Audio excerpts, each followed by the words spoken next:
Bon, tu viens ou pas? Je sais pas. Tu penses qu'ils vont me reconnaître? Il y a moyen. Il y a moyen qu'on te reconnaisse. Et oui, c'était moi. Bonjour à tous et bienvenue pour une nouvelle vidéo. Aujourd'hui, on va faire quoi, Brandon? On va parler de Falcon et le soldat d'hiver.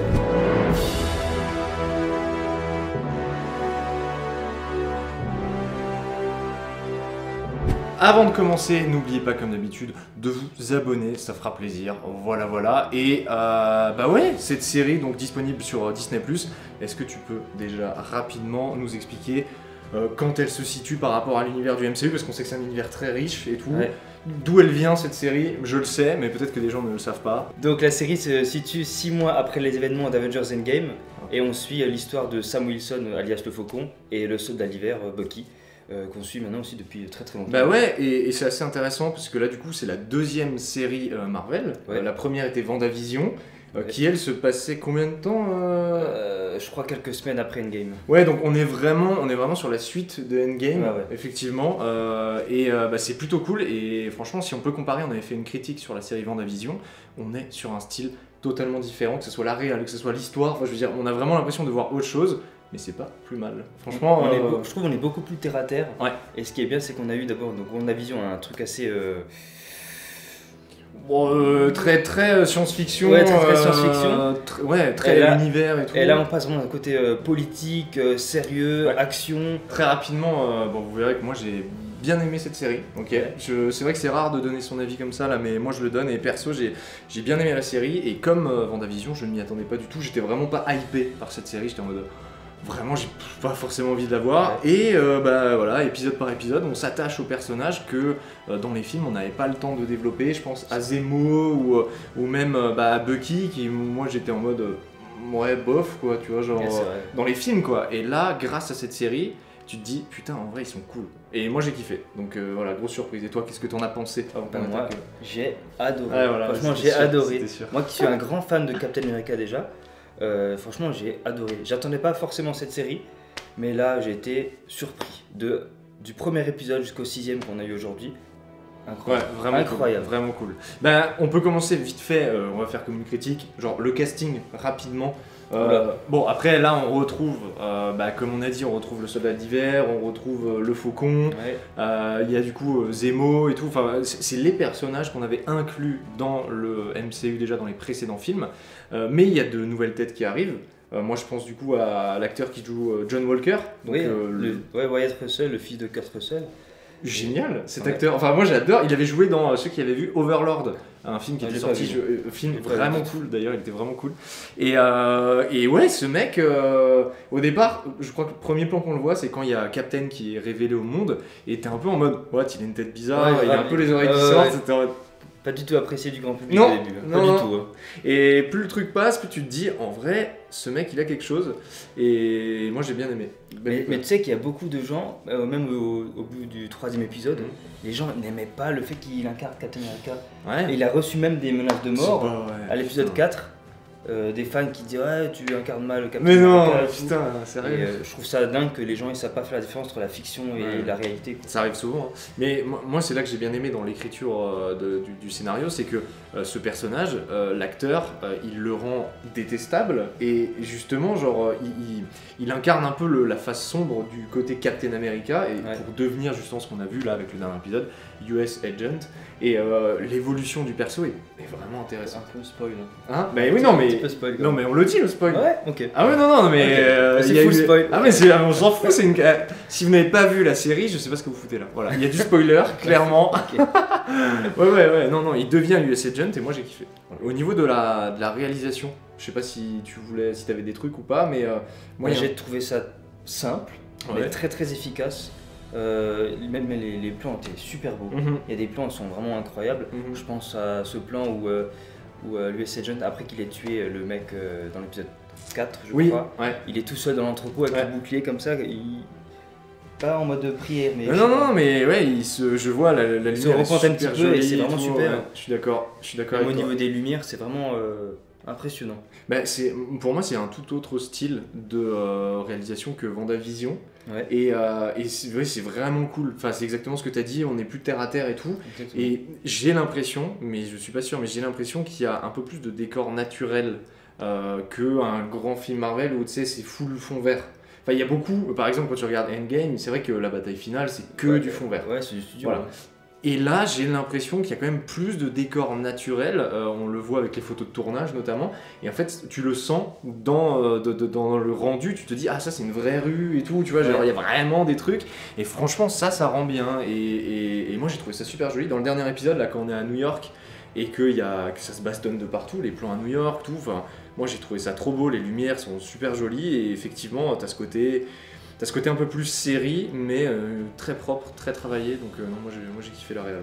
Mais ce qui est bien, c'est la différence entre les séries et les films, c'est que ils prennent le temps de faire quelque chose de bien, et on a ça depuis WandaVision, c'est nickel. Ah ouais, non, chaque personnage est très bien développé, il y a certes des facilités scénaristiques, mais franchement... Mais on va en reparler du scénario, on va en reparler de toute façon. Les effets spéciaux, pour moi, ils sont maîtrisés, et c'est vrai qu'on se dit toujours dans une série, ben, les effets spéciaux, genre quand c'est des trucs énormes, tu peux te dire ouais c'est moyen. Ouais c'est moyen, mais là, même avec WandaVision, les effets, ils sont dignes d'un film.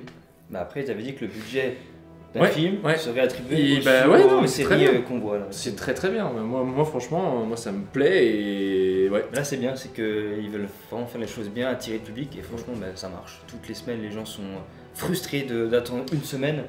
Et non mais c'est vrai, et pourquoi on est frustré? À cause du scénario. Et oui, et je pense qu'on peut parler un peu du scénar rapidement. Qu'est-ce que t'en as pensé toi de ces 6 épisodes, voilà, l'histoire que racontent ces 6 épisodes.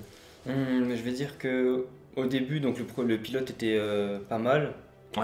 2, 3, un peu moins. Le 2 surtout, le 2 était un peu...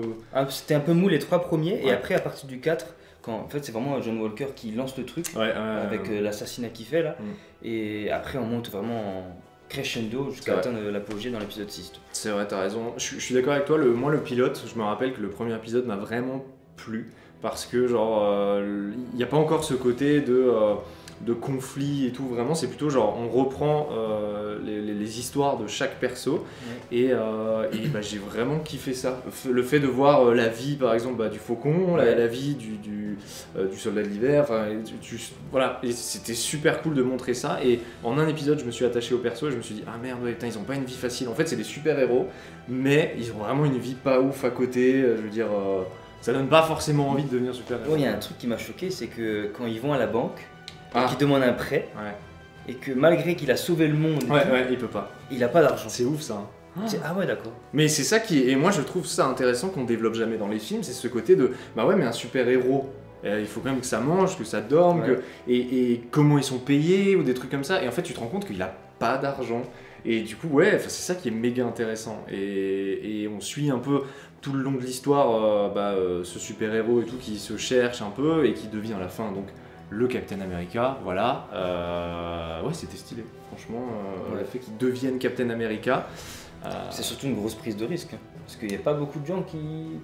Comme à la fin, il le dit, c'est que qui porte le bouclier, ça va certainement diviser beaucoup de personnes, mais qu'il a pris cette décision, il l'assume pleinement. Et c'est exactement ce que fait Disney, c'est que tout le monde voulait peut-être que Bucky soit le Captain, je pense. Mais c'est Falcon, c'est comme ça, même dans les comics. Oui, dans les comics, c'est Falcon, c'est ça. Il y a aussi un arc où Bucky devient le Captain. Ok, d'accord. Ok. Et là, ils sont partis sur cette. Ok, très bon choix. Non, c'est plutôt cool. Et son discours dans l'épisode 6, à la fin. Il te prend au trip comme ça.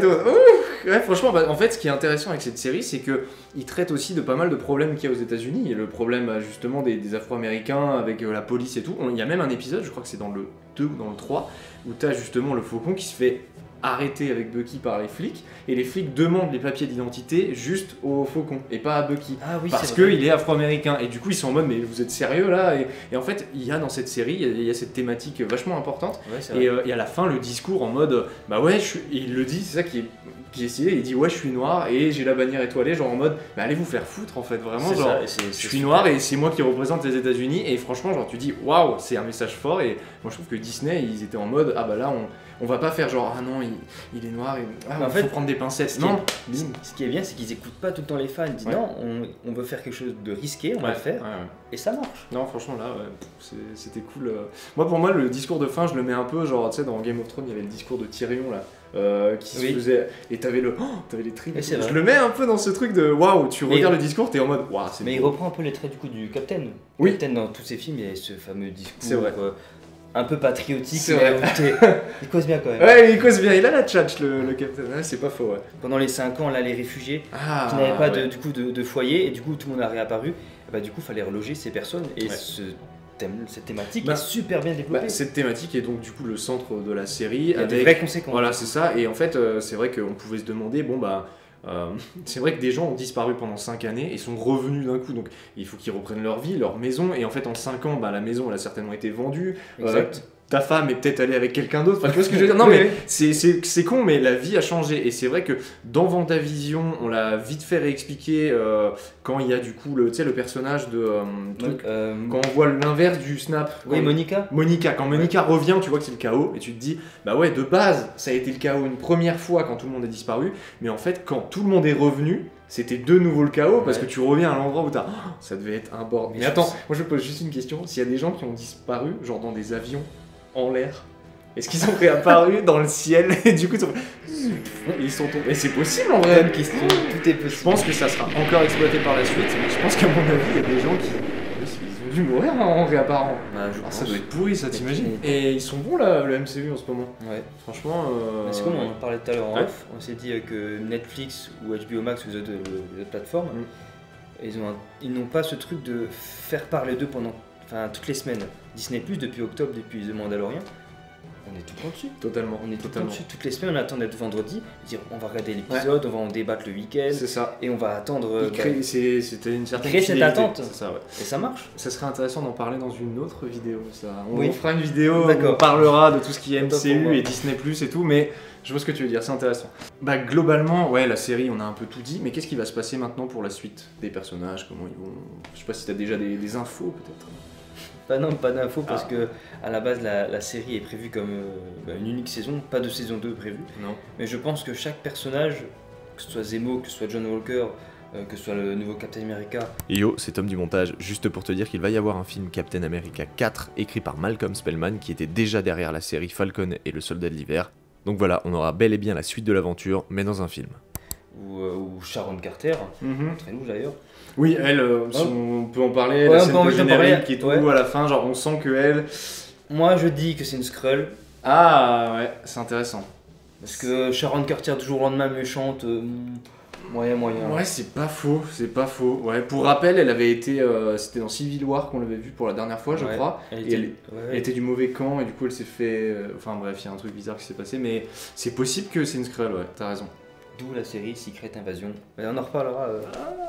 N'oubliez pas de vous abonner parce que nous on revient très vite. Alors je sais qu'il y a la vidéo des Oscars qui sort normalement demain ou après-demain, faite par Maxime. Donc voilà, n'oubliez pas de vous abonner. Nous on se retrouve bientôt pour de nouvelles aventures. Allez, ciao!